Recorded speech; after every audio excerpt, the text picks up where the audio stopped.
Okay, keeping it real. I was trying to find the right level of light and the right level of quiet and the lack of distraction in order to record this, and then how to set everything up so it doesn't look like I'm reading on time. And I'm too overwhelmed. I can't do it. So this is what you're getting. You're getting raw, unwashed face, unbrushed teeth, heartfelt testimony. Several people who have reached out to me have asked over the last week or so, what can I do to support you? What can I do to take care of you in these times? I honestly haven't really known what to say. I had to sit with that and pray for a minute about it. But I figured something out, and I wrote a post on Facebook about it, and this is more or less what it says. I need my white friends and family to be in authentic dialogue, not debate, but real authentic dialogue with other white people who think differently than you. To do this, you must be in authentic relationship with the person. Shoot, you may already be related to them, but I need you to go out and connect with them. Connect with another white person that you would be inclined to call one of those white people. You know, the ones who you may be currently calling out or posting at or have given up trying to talk sense into. I need you to get curious about your differences and about how you came to believe as you do and how they came to believe as they do. In order to do this, you will both need to agree to both and thinking and not either or thinking. Both and thinking holds that multiple things can be true simultaneously. This means their truth does not negate your truth, but rather your truths coexist. Get curious about how this could be possible when you were so sure you were on the side of truth. Commit to moving forward with acceptance that there is a third transcendent truth that makes space for a diversity of worldviews, even if those worldviews challenge your core beliefs. P.S. This will actually help you in your relationship with me. Why do I need you to do this? Because when you decide that talking to those white people is so uncomfortable and frustrating that you choose to avoid the contact altogether rather than engage, they don't just go away.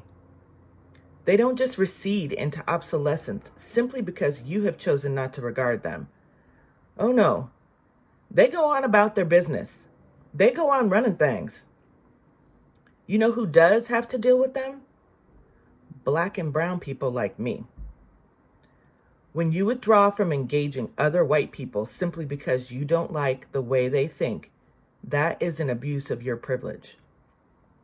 Only people holding privilege in a situation get to choose with whom they engage, how they engage, and the timing and the pacing of that engagement. When you throw up your hands in disgust at the other person, you are consenting to remain ignorant while inevitably transferring the burden of engagement to someone else, likely someone with less power, less privilege, and less choice to opt out of the interaction. I wonder if that real fear of that kind of engagement is that you will find that you have something in common with someone you otherwise find hateful. Truth is, you might, and you cannot look away. True allyship does not include willful blindness. Many Black and brown people have been socialized and trained to study the master. I'm not talking about studying masters. I'm talking about studying the massa. We need to make a swift and accurate read of the person holding power and privilege in all interactions and strategize accordingly. Failure to do so may be the last mistake you ever make. I don't recall when I was taught this, but I learned it. It has been essential not just to my success, but to my very survival.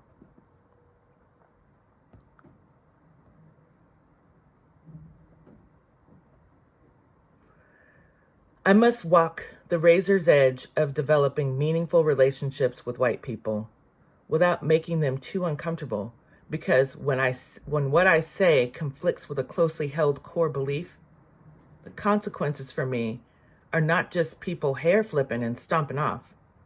The consequences for me are devastating. So white liberals, go befriend a white conservative. White conservatives, go befriend a white liberal. Come together to talk about, again, not debate, but talk about the hard stuff. Strategize ways to diversify your day.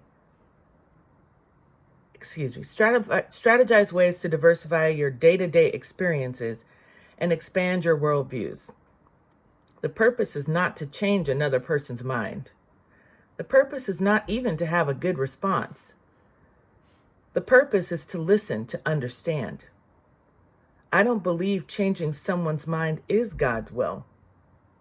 When we seek to change someone's mind, it is usually us trying to impose our own will.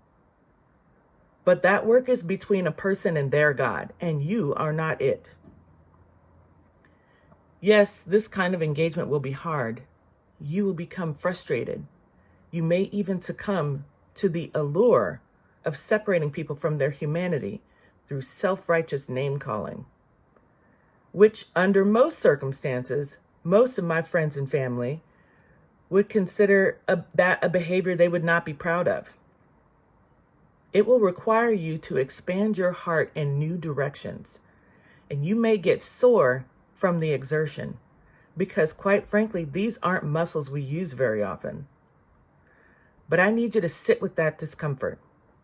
They are just feelings. They will not kill you. And then I need you to keep going. I guarantee that there is no one who leaves that kind of engagement unchanged. I need you not to delegate the work of that change to me. White people, I need you to come get your cousin.